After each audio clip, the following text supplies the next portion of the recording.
Adapting to the new realities of our lifestyle, managing fear, and worrying about people close to us are challenging and can affect our mental health.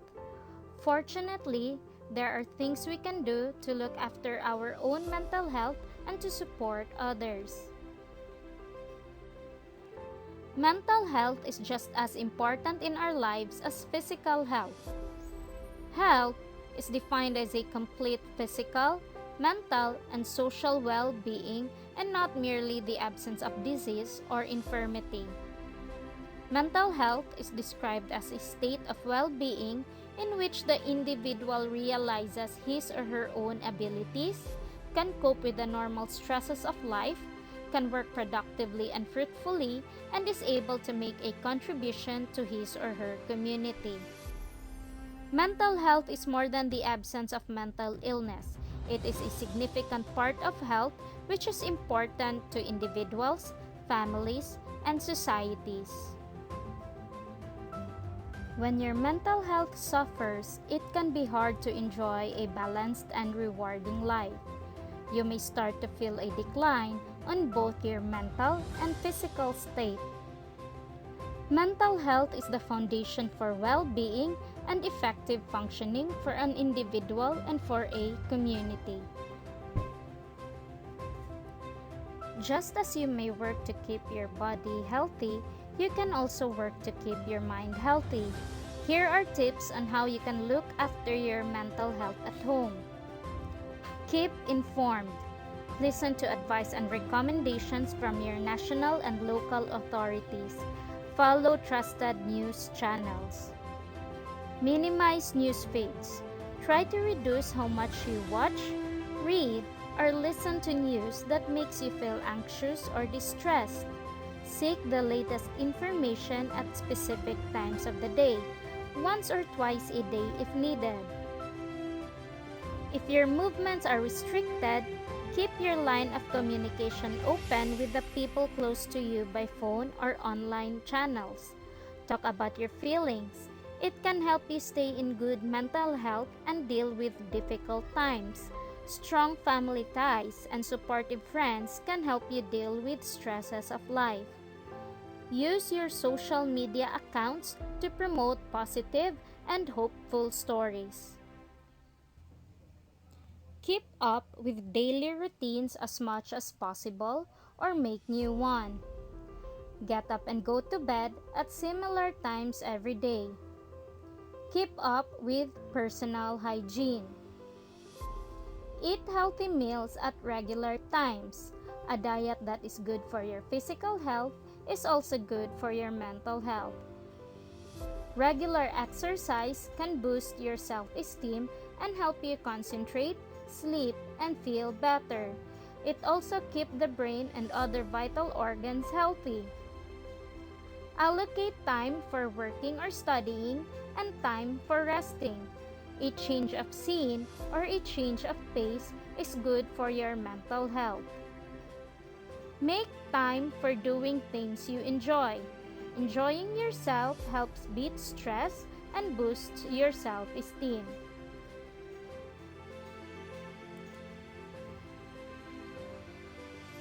Avoid using alcohol and drugs as a way of dealing with fear, anxiety, boredom, and social isolation. Alcohol and drugs are not a good way to manage difficult feelings. The effect is only temporary and you will feel worse once it wears off as it affects your brain and the rest of your body. Be aware of how much time you spend in front of a screen every day. Make sure that you take regular breaks from on-screen activities.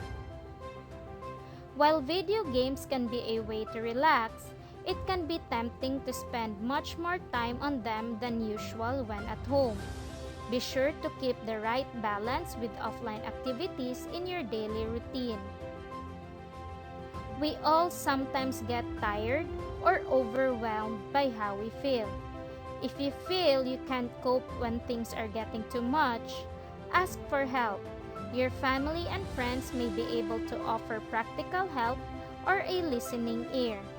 If you are able to, Offer support to people in your community who may need it. Parents are true experts when it comes to knowing their children and often first to notice changes in their kids' behavior.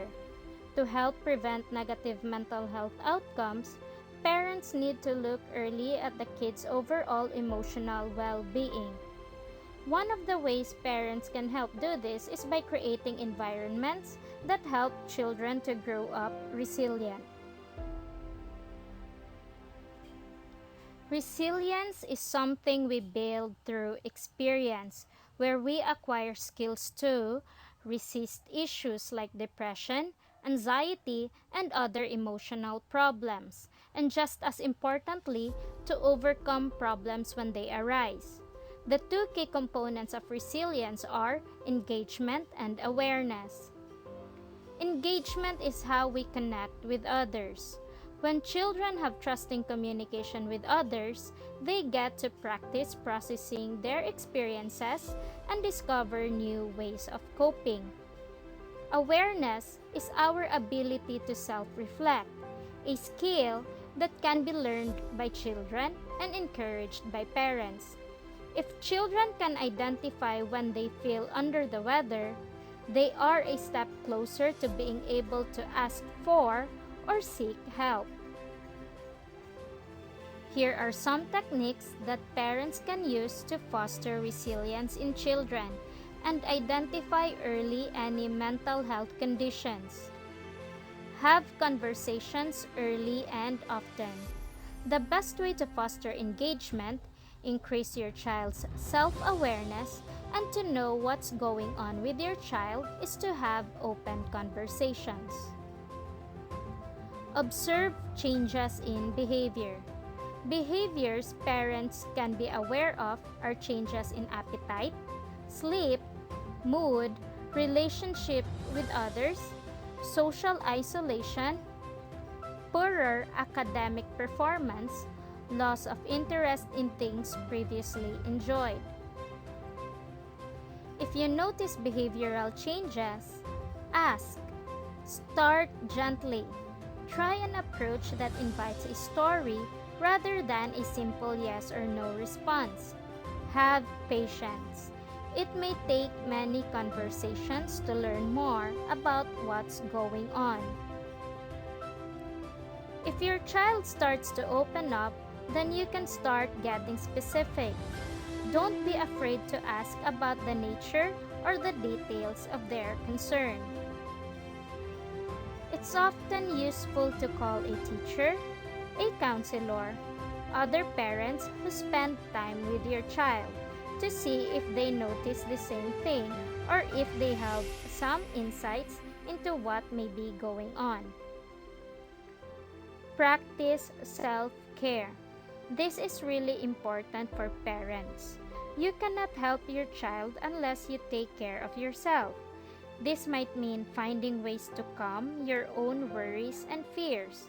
Support from others like a spouse, sibling, friend, or parent can be really helpful.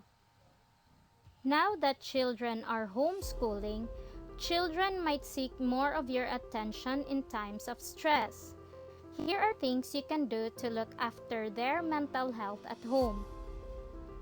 Maintain familiar routines as much as possible or create new ones. Support your children with at-home learning. Help children find positive ways to express feelings such as fear and sadness. Sometimes, engaging in a creative activity can help you with this process. Help children stay in contact with friends and family members through telephone and online channels. Make sure that your children have time away from screens every day and spend time doing offline activities together. Try and ensure that your children do not spend significantly more time than usual on video games. For someone being treated for a mental health condition, make sure that you continue to take medications as prescribed and that you have a way of restocking your medication. If you are receiving support through a therapist or support group, find out how to continue that support during confinement at home. Keep in touch with people who care for you and know who you can contact for support if your mental health declines. There are practical ways to look after your mental health. Making simple changes to how you live doesn't need to cost a fortune or take up loads of time.